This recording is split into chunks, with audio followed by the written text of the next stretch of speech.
ভারী বৃষ্টিতে ডুবেছে বন্দরনগরীর বিভিন্ন নিচু এলাকা, পানি ঢুকেছে বাসা বাড়ি, ব্যবসা প্রতিষ্ঠানেও ভুক্তভোগীদের ক্ষোভ। বিশ্বটা ভারী পেয়েছি, আগ্রাবাদও ভারী পেয়েছি, বদরঘাট, মুরাদপুর মোড়া পানি পেয়েছি। সিটি কর্পোরেশনের দায়িত্ব হলো নালা পরিষ্কার করা। ওনারা নালা পরিষ্কার করানো বলে অল্প পানিতেই রাস্তা ডুবে যায়। এক হাঁটু পানির মধ্যে আসলে অফিসে যাওয়াটা আমাদের জন্য খুবই কষ্টের, বিশেষ করে পোশাক আশাক নিয়ে। বিদ্যুৎ জ্বালানি সংকট নিরসন ও কর্মসংস্থান চান প্রান্তিক জনগোষ্ঠী, মিলছে খাল খননের সুফল, স্বচ্ছতার সাথে প্রকল্প বাস্তবায়নের পরামর্শ। ফ্যামিলি কার্ডের টাকা দু মাস পেয়েছি, খুব ভালো লেগেছে। সরকারের কাছে আশা করি আমাদের নিরাপদ, আমরা শান্তিতে বাস করতে পারি, মাদক জাতের এলাকা থেকে দূর হয়। ঝিনাইখড়ি খাল খনন করার পরেই আমাদের এখানকার মানুষের অনেক উপকার হয়ে গেছে।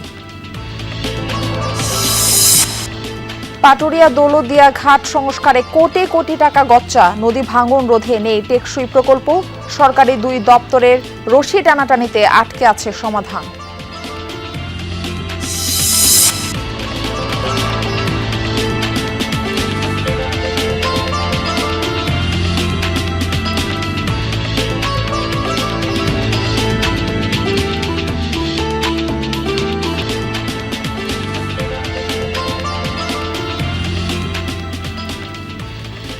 আমন্ত্রণ সংবাদ সারা দেশে, আপনাদের সঙ্গে থাকছি আমি মারফি রহমান। এতক্ষণ শিরোনাম দেখছিলেন, এবার বিস্তারিত। ভারী বৃষ্টিতে চট্টগ্রাম নগরীর বিভিন্ন এলাকায় তৈরি হয়েছে জলাবদ্ধতা, চরম দুর্ভোগে পড়েছেন নগরবাসী। মধ্যরাত থেকে শুরু হয় ভারী বর্ষণ, সকাল 9টার পর বৃষ্টি কিছুটা কমলেও নগরীর আগ্রাবাদ, মুরাদপুর, ষোলশহর, বাকলিয়া সহ বেশ কিছু নিচু এলাকা তলিয়ে যায় পানিতে। সকালে অফিসগামী মানুষ ও শিক্ষার্থীরা বের হয়ে দুর্ভোগে পড়েন। কোথাও কোথাও সড়কে হাঁটু থেকে কোমর সমান পানি উঠে যাওয়ায় যানবাহন চলাচল ব্যাহত হয়। কিছু স্থানে বৃষ্টির পানি ঢুকে পড়ে বাসাবাড়ি, দোকানপাট ও ব্যবসার প্রতিষ্ঠানে। সকাল 6টা থেকে 9টা পর্যন্ত 3 ঘন্টায় বৃষ্টিপাত রেকর্ড করা হয় 109 মিলিমিটার। আবহাওয়া অফিস জানিয়েছে, বঙ্গোপসাগরে নিম্নচাপের প্রভাবে পরবর্তী 48 ঘন্টায় চট্টগ্রাম, খুলনা, বরিশাল ও সিলেট বিভাগের কোথাও কোথাও ভারী থেকে অতি ভারী বৃষ্টি হতে পারে। ভারী বর্ষণের কারণে পাহাড় ধসেরও আশঙ্কা করছে আবহাওয়া অফিস। খুবই খারাপ অবস্থা আমাদের, কারণ যেই এখন পানিটা দেখতেছেন, 1 ঘন্টা বৃষ্টি পড়লে এখন রিক্সা সহ ডুবে যাচ্ছে। সিটি কর্পোরেশনের দায়িত্ব হলো নালা পরিষ্কার করা। ওনারা নালা পরিষ্কার করানো বলে অল্প পানিতেই রাস্তা ডুবে যায়। এটা হলো সবচেয়ে প্রধান সমস্যা। বিশ্বটা ভারী পেয়েছি, আগ্রাবাদও ভারী পেয়েছি, বদরঘাট, মুরাদপুর মোড়া পানি পেয়েছি। এক হাঁটু পানির মধ্যে আসলে অফিসে যাওয়াটা আমাদের জন্য খুবই কষ্টের, বিশেষ করে পোশাক আশাক নিয়ে। এইভাবে একটা আসলে কর্পোরেট অফিসে যাওয়াটা আসলে খুবই কষ্টের। এই বিষয়ে আরো তথ্য জানাতে আমাদের সঙ্গে যুক্ত হচ্ছেন আমাদের সহকর্মী শহীদুল সুমন। সুমন, এর আগের ঘন্টার সঙ্গে আপনার মাধ্যমে আমরা যেটা দেখছিলাম যে জলাবদ্ধতায় ভাসমান অবস্থায় বিভিন্ন ময়লা আবর্জনা এবং সে সাথে প্লাস্টিকের বোতল ভেসে থাকতে, তো এই যে জলাবদ্ধতা তৈরি হয়েছে এবং অতীতেও হয়েছিল, তো এর কারণ আসলে যত্রতত্র ময়লা ফেলা কিনা, কি বলছেন সেখানকার সাধারণ মানুষ? আসলে সাধারণ মানুষ মারফি নিজেদের দায়টাও আসলে স্বীকার করে নিচ্ছেন। তারা আসলে বলছেন যে পলিথিনের উৎপাদন বন্ধ করা না গেলে কিন্তু আসলে ব্যবহার বন্ধ করা সম্ভব নয়। অর্থাৎ ককশিট, পলিথিন, এই বর্জ্যগুলোই আসলে আমরা সবচেয়ে বেশি সড়ক পানিতে কিংবা নালাগুলোতে দেখতে পাই। আমি যে আবাসিক এলাকায় রয়েছি, এটি দেখছেন তার প্রধান সড়ক, সেই সড়কটিতে আসলে হাঁটু পরিমাণ পানি রয়েছে এবং সেই পানি মারিয়েই কিন্তু সাধারণ যারা নগরবাসী কিংবা বাসিন্দা রয়েছে এলাকার, তারা কিন্তু তাদের যে দৈনন্দিন কাজ বা তাদের যে নিত্যদিনের কাজকর্ম সেগুলো তারা আসলে করছেন। একই সাথে আসলে এই সড়ক দিয়ে যে পানি প্রবাহ হচ্ছে সেটি কিন্তু বেশ গতি রয়েছে। অর্থাৎ সাধারণ মানুষ বলছেন যে আসলে সকাল থেকে ভারী বৃষ্টি, সেই বৃষ্টিতে এই এলাকার যেসব নিচু এলাকা রয়েছে এবং নিচতলা বাসাবাড়ির যে নিচতলা রয়েছে সেগুলো কিন্তু পানিতে তলে গেছে। ফলে এখানকার যে বাসা বাড়িতে যারা থাকে তাদের যেমন জিনিসপত্র নষ্ট হয়েছে, তেমনি কিন্তু তাদের যে আজকে দিনে থাকা খাওয়া সেটি তো আসলে ব্যাঘাত ঘটছে। আপনি দেখছেন যে এই সড়ক ব্যবহার করে যারা আবাসিকে চলাচল করেন তারা বেশ দুর্ভোগে পড়েছে। শুধু এই আবাসিক নয়, আমরা সকাল 6টা থেকে সকাল 9টা পর্যন্ত 109 মিলিমিটার বৃষ্টিপাত রেকর্ড করতে আসলো আবহাওয়া অধিদপ্তর বলেছে। এবং সেই কারণেই নগরের যেসব নিচু এলাকা রয়েছে, বিশেষ করে আগ্রাবাদ, হাজিপাড়া, ছোট পোল, বড় পোল এবং একই সাথে কাপাসগোলা, সব জায়গাগুলোতে আসলে পানিতে একেবারে তলিয়ে গেছে। এবং এই সড়কগুলো যারা ব্যবহার ব্যবহার করেন তারা বেশ দুর্ভোগে পড়ছেন। মারফি। সুমন, ধন্যবাদ যুক্ত হবার জন্য। 6 মাস পূরণ হলো বিএনপি সরকারের। সাধারণ মানুষের বিপুল প্রত্যাশার কতটুকু পূরণ হয়েছে এই 6 মাসে, কি বলছেন গ্রামের মানুষ? সাম্প্রতিক সময়ে তীব্র লোডশেডিং এবং গ্যাস সংকট বেশ ভোগান্তিতে ফেলেছে সাধারণ মানুষকে। জানবো প্রান্তিক জনগোষ্ঠীর প্রত্যাশা এবং প্রাপ্তির কথা। ত্রয়োদশ জাতীয় সংসদ নির্বাচন ঘিরে বিপুল প্রত্যাশা গড়ে ওঠে মানুষের মাঝে। ভোটে বড় বিজয়ের পর 6 মাস পূর্ণ হলো বিএনপি সরকারের। সময়টা খুব বেশি না হলেও চাওয়া পাওয়ার হিসেব করছেন অনেকে। নির্বাচনী ইশতেহার অনুযায়ী প্রথম 6 মাসেই ফ্যামিলি কার্ড ও কৃষক কার্ড চালু করেছে সরকার, যা কিছুটা স্বস্তি দিয়েছে উপকারভোগীদের। তবে দ্রুত এর আওতা বাড়ানোর দাবি গ্রামাঞ্চলের মানুষের। পাশাপাশি সার সহ কৃষি উপকরণের দাম কমানো ও চাহিদা অনুযায়ী সরবরাহ নিশ্চিতের তাগিদও দিয়েছেন তারা। ফ্যামিলি কার্ডের টাকা 2 মাস পেয়েছি, খুব ভালো লেগেছে। আমি বিধবা মানুষ, আমাকে কেউ আগে কার্ড করে দেয়নি। বাচ্চাটার আমার কিডনির সমস্যা, এই কিডনির সমস্যার উপকরণের জন্য আমার টাকাটা ধরেন কাজে লাগে। এই যে কৃষক কার্ড আমাদেরকে দিয়েছে প্রধানমন্ত্রী সাহেব, এটা দেওয়াতে আমাদের খুব উপকার হয়েছে। আমার একটা অনুরোধ প্রধানমন্ত্রীর কাছে, এই কৃষি কার্ডটা যাতে সারা বাংলাদেশে ছড়াই দেওয়া হয়। সরকারের কাছে দাবি করছে যাতে সার কমানো যায় এবং আমরা চাষি, গরিব চাষি আছে অনেকে, যাতে বাঁচতে পারে। বিগত বছরগুলোতে আইনশৃঙ্খলা পরিস্থিতির অবনতিতে উদ্বেগ ছিল সাধারণ মানুষের মাঝে। প্রথম 6 মাসে সরকার কতটা সফল এই সমস্যা সমাধানে, কি বলছেন গ্রাম অঞ্চলের মানুষ? সরকার যে প্রতিশ্রুতি দিছিল বাঙালির দেশবাসীর উদ্দেশ্যে, সরকার ঠিক মতনই চলছে। 6 মাসে কি বুঝবো, ভালো মন্দ কিছু আপাতত বোঝা যায় না। এলাকার সন্ত্রাস বেশি, কোনো নিরাপত্তা নেই। এলাকায় যেমন মাদকের মাত্রাটা এখন অনেক বেশি, মানে চাই মাদক নিরাময় হোক। সরকারের কাছে আশা করি আমাদের নিরাপদ, আমরা শান্তিতে বাস করতে পারি, মাদক যাতে এলাকা থেকে দূর হয়। সম্প্রতি আমদানি করা এলএনজি সরবরাহে বিঘ্ন ঘটায় ব্যাহত হয় বিদ্যুৎ সরবরাহ, যাতে বেশ ভোগান্তি পোহাতে হয় গ্রামাঞ্চলের গ্রাহকদের। জ্বালানি সংকট নিরসনের পাশাপাশি কর্মসংস্থান তৈরিতে জোর দেওয়ার আবেদন সাধারণ মানুষের। আমাদের সমস্যা একটাই, ঘাটতি, শুধু কারেন্টের ঘাটতি। দেশে লোহার দাম বেশি, কয়লার দাম বেশি। বর্তমান ব্যবসা বাণিজ্য কিছু নাই, সংসার চালানো খুব কষ্ট হয়ে যায়। যেমন 100 কুশাল আলছি বেচা কিনা নাই। আমরা গরিব মানুষ, যে দ্রব্যমূল্যের যে জিনিসের দাম, তাতে আমরা এই দিন মজুরি খাটে আমাদের হয় না। বেকার যারা আছে, অন্তত বয়স্ক, এইসব ছেলে মেয়েদের চাকরির কর্মসংস্থানের ব্যবস্থা করতে হবে।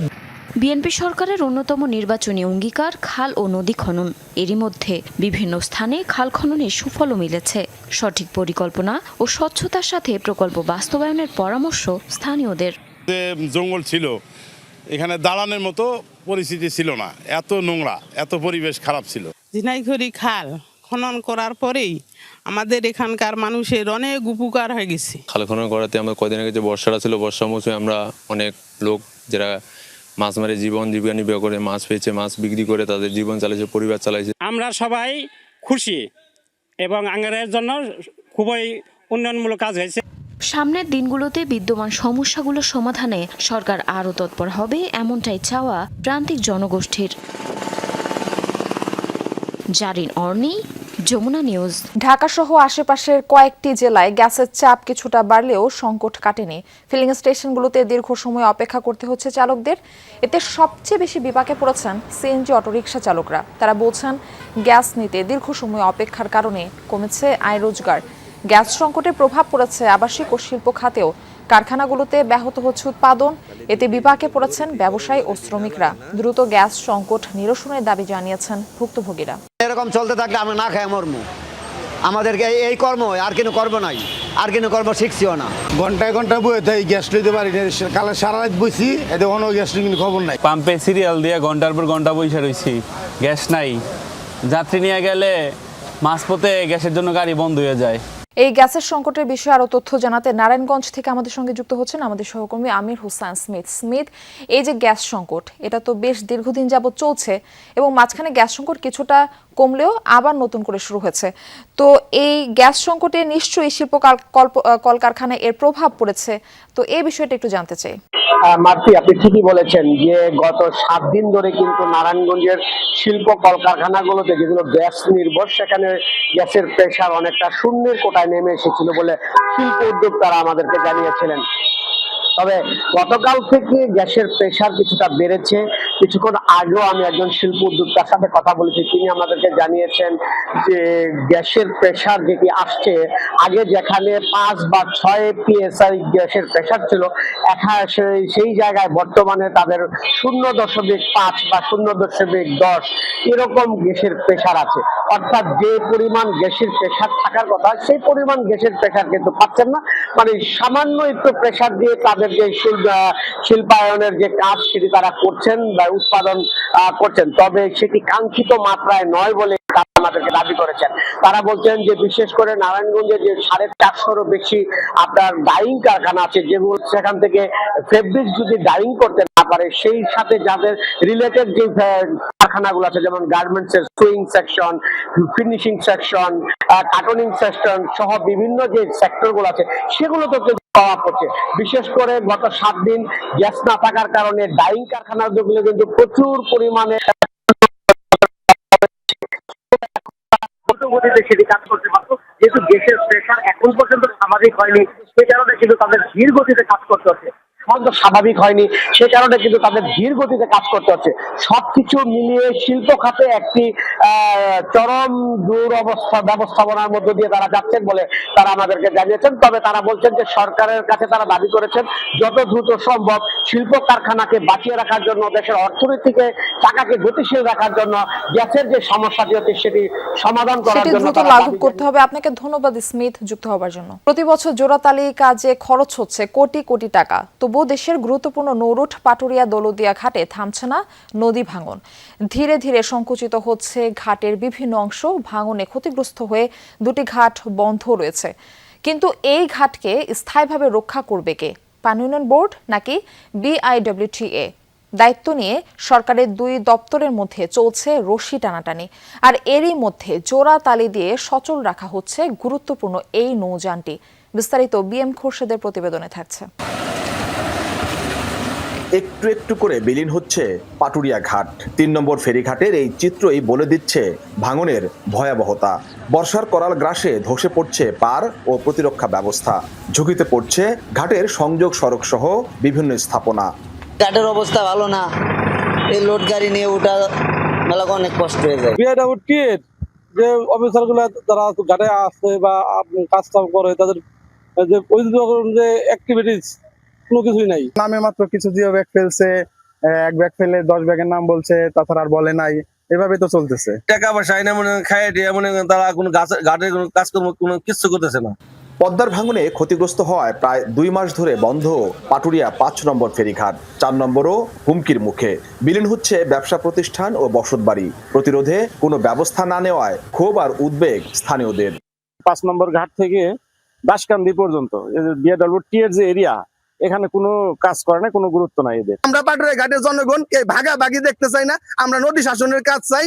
আমরা অনেক মানববন্ধন করছি, আমরা এই তাল বাহানার দেখতে চাই না। ভাঙন অব্যাহত থাকায় প্রভাব পড়ছে ফেরি চলাচল ও যানবাহন পারাপারে। অথচ ভাঙন রোধে গেল 1 বছরে 2 কোটিরও বেশি টাকা খরচ করেছে BIWTA। 4 এবং 5-এর মাঝখানে ভাঙছে, 3 এবং 4-এর মাঝখানে ভাঙছে, লঞ্চ ঘাট এবং 3-এর মাঝখানে ভাঙছে। শুধু খালি আমাদের ঘাটগুলাই আছে, আর অন্য 2 পাশ দিয়ে ভিতরে ঢুকে যাচ্ছে। এই ব্যাপারে তাদের সাথে আমরা আলোচনা করেছি, তারা আমাদের ঘাটগুলি সংস্কার করতেছে, কিন্তু এখন ওই কাজগুলি কে করবে, তারা করবে না পানি উন্নয়ন বোর্ড করবে, এটা আমরা ঠিক জানতেছি না। ঘাট রক্ষার দায়িত্ব কার? এ নিয়ে শুরু থেকেই বিপরীতমুখী অবস্থানে BIWTA ও পানি উন্নয়ন বোর্ডের। সরকারি 2 দপ্তরের এই টানাপোড়েনে আটকে আছে স্থায়ী সমাধান। BIWTA কে যদি 20 কোটি টাকা বরাদ্দ দেওয়া হয়, সেক্ষেত্রে আমরা এই পাটুরিয়া এবং দৌলতদিয়া ফেরিঘাট ভাঙন রোধে আমরা কাজ বাস্তবায়ন করতে পারবো। এই বরাদ্দের জন্য আমরা পরপর 3টে চিঠি দিয়েছি। অদ্যবধি পর্যন্ত আমরা কোনো বরাদ্দ এখন পর্যন্ত পাইনি। BIWTA কর্তৃপক্ষ যদি আমাদের কাছে যে কোনো সময়, আমি মাঠ পর্যায়ে থেকে বলছি, মানিকগঞ্জ পানি উন্নয়ন বোর্ডকে কোনো কারিগরি সহযোগিতার জন্য সহযোগিতা চাই। আমরা ইতিমধ্যে অনেকবার করেছি এবং আমরা বর্তমানে এবং অতীতে আমরা করার জন্য প্রস্তুত আছি। ঘাট রক্ষার নামে 1 বছরে 2,20,00,000 টাকা খরচ নিয়ে নানা অভিযোগ থাকলেও আরো 20 কোটি টাকার বিশেষ বরাদ্দ চেয়েছে বিআইডব্লিউটিএ। স্থানীয়দের অভিযোগ, টাকা খরচে আগ্রহ যতটা, দায়িত্ব পালনে ততটা মনোযোগী নয় সরকারি প্রতিষ্ঠানগুলো। তাই ভাঙন থেকে মুক্তি মিলছে না নদী তীরবর্তী মানুষের। BM Khorshed, Jamuna news, Manikganj.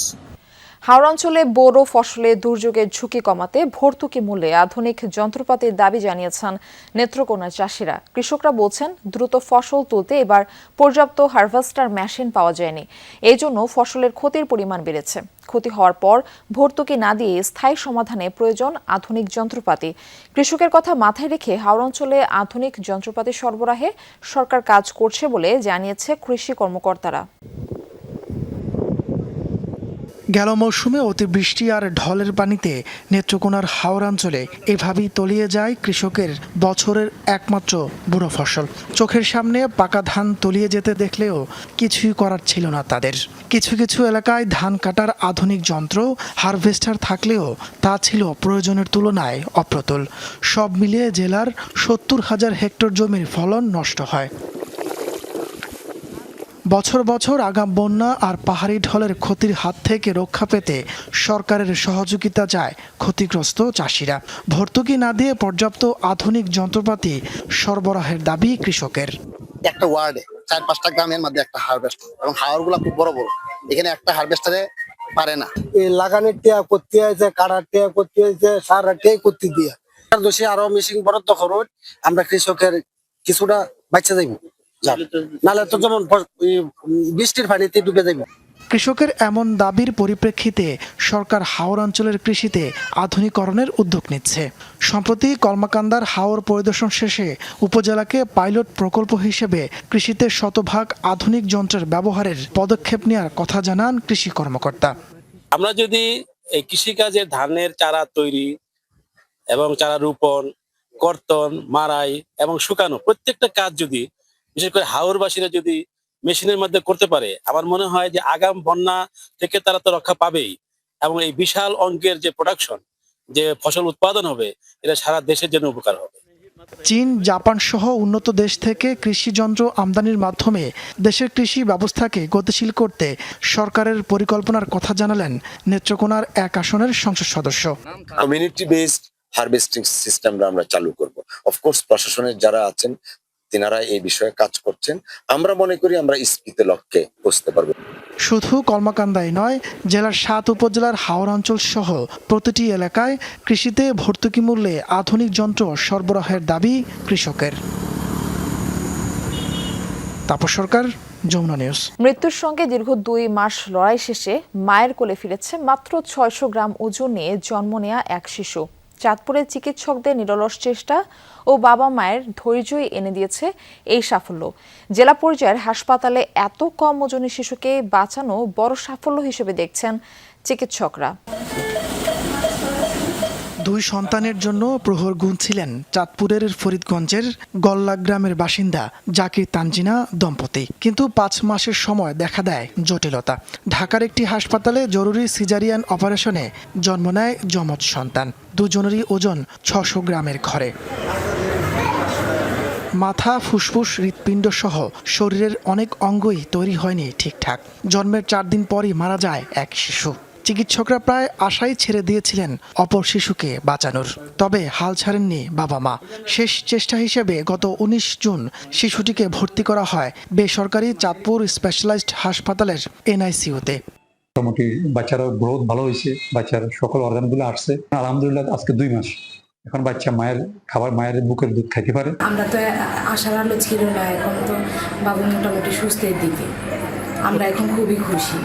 Chandpur medical কলেজের সহযোগী অধ্যাপক ডাক্তার আজিজ মিয়া ও ডাক্তার রুমান মিজির তত্ত্বাবধানে শুরু হয় চিকিৎসা। সার্বক্ষণিক পর্যবেক্ষণের পাশাপাশি নিশ্চিত করা হয় প্রয়োজনীয় পুষ্টি।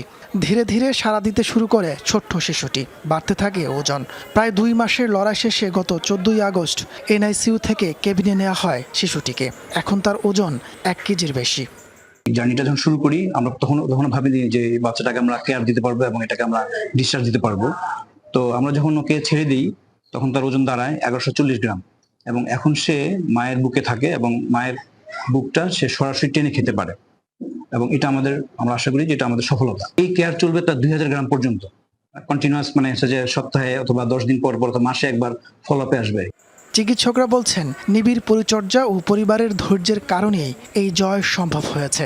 জেলা শহরের একটি হাসপাতালে 600 গ্রাম ওজনের শিশুর জীবন বাঁচানো বড় সাফল্য হিসেবে দেখছেন তারা। সেবা এবং আমাদের নার্সদের যে সেবা ব্যবস্থা এবং এটা অত্যন্ত ভালো বলে আমি মনে করি, কারণ এটা দিয়ে আমাদের সাকসেস। কারণ একটা যেই বাচ্চাটাকে ঢাকা না করে দিয়েছিল সেই বাচ্চাটাই আজকে মার কোলে দুধ খাচ্ছে। তাপস সরকার, যমুনা নিউজ। দর্শক, এ ছিল সংবাদ সারা দেশের এখনকার আয়োজনে। এতক্ষণ সাথে থাকার জন্য সবাইকে ধন্যবাদ।